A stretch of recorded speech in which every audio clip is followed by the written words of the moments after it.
Assalamualaikum warahmatullahi wabarakatuh.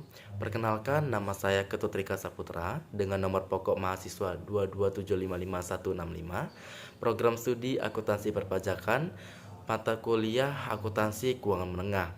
Nah, di sini saya akan menjelaskan apa sih itu laporan arus kas dan apa saja bagian-bagian dari laporan arus kas.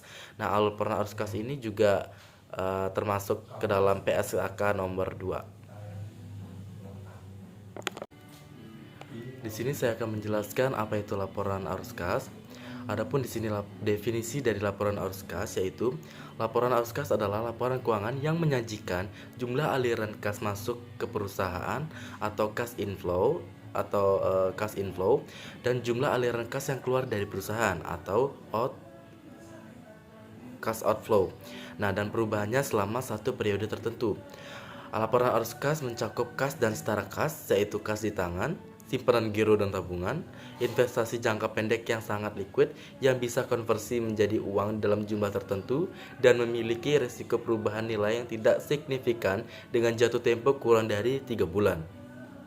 Arus kas di perusahaan diklasifikasikan menjadi 3, yaitu arus kas dari aktivitas operasi, arus kas dari aktivitas investasi, dan arus kas dari aktivitas pendanaan. Adapun manfaat laporan arus kas. Laporan keuangan ini membantu pemakai memperoleh informasi, yaitu yang pertama, kemampuan perusahaan memperoleh kas, yang kedua, kemampuan perusahaan memenuhi kewajiban, yang ketiga, menjelaskan laba akuntansi dan laba tunai, yang keempat, pengaruh kegiatan investasi dan pembiayaan cash dan non cash terhadap position keuangan perusahaan.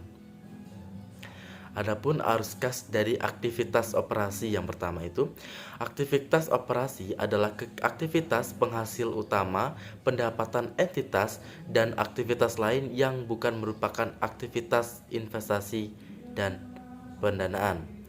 Indikator utama penentukan apakah operasi dapat menghasilkan kas dan melunasi pinjaman dan memelihara kemampuan operasi entitas, membayar dividen dan melakukan investasi.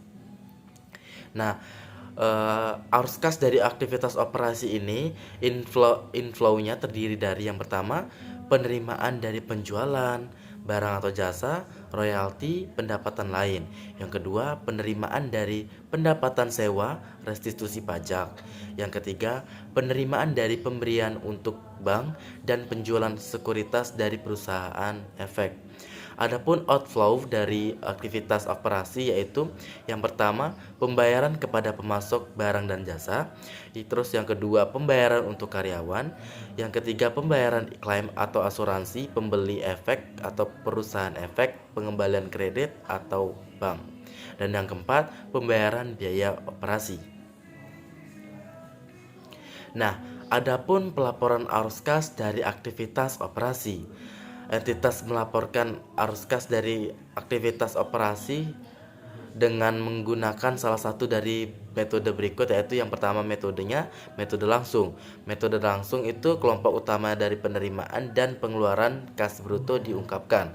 Sedangkan metode tidak langsung, laba disesuaikan dengan mengoreksi transaksi non kas, penangguhan atau akrual dan unsur. Dianjurkan melaporkan dengan metode langsung karena informasi yang lebih berguna. Beban penyusunan arus kas dari aktivitas operasi adalah laporan laba rugi, aset lancar komparatif, dan liabilitas jangka pendek komparatif.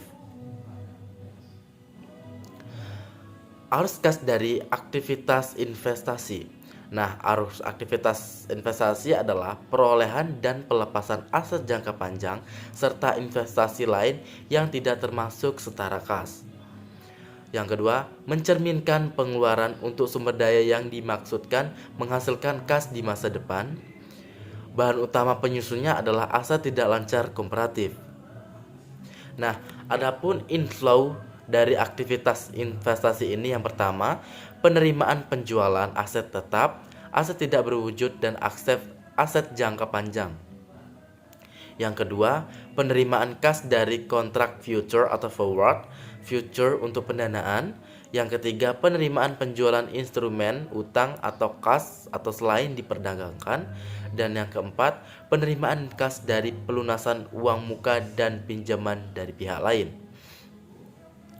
Adapun outflows dari aktivitas investasi, yaitu yang pertama, pembayaran kas untuk membeli aset tidak tetap, aset tidak berwujud, biaya pengembangan, dikapitalisasi. Yang kedua, pembayaran kas dari kontak future, forward, swap untuk aktivitas pendanaan. Dan yang ketiga, pembayaran untuk pembeli instrumen utang, ekuitas, ventura selain untuk diperdagangkan.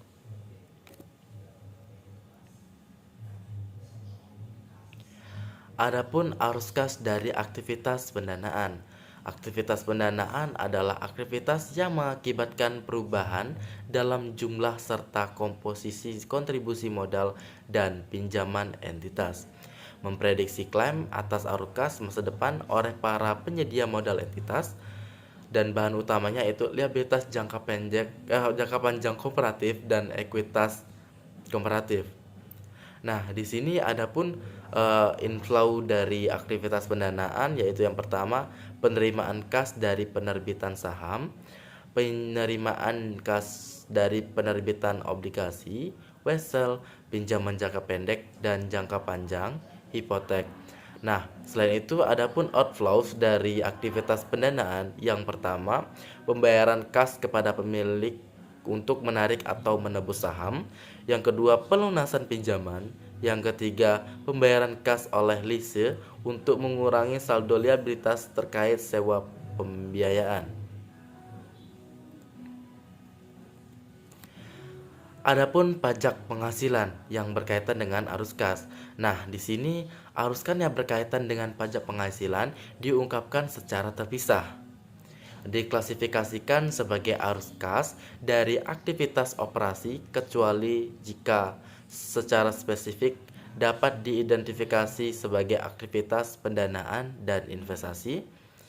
Jika diklasifikasikan secara terpisah, jumlah keseluruhan pajak dibayarkan diungkapkan. Sekian dari presentasi saya mengenai laporan arus kas. Terima kasih. Wassalamualaikum warahmatullahi wabarakatuh.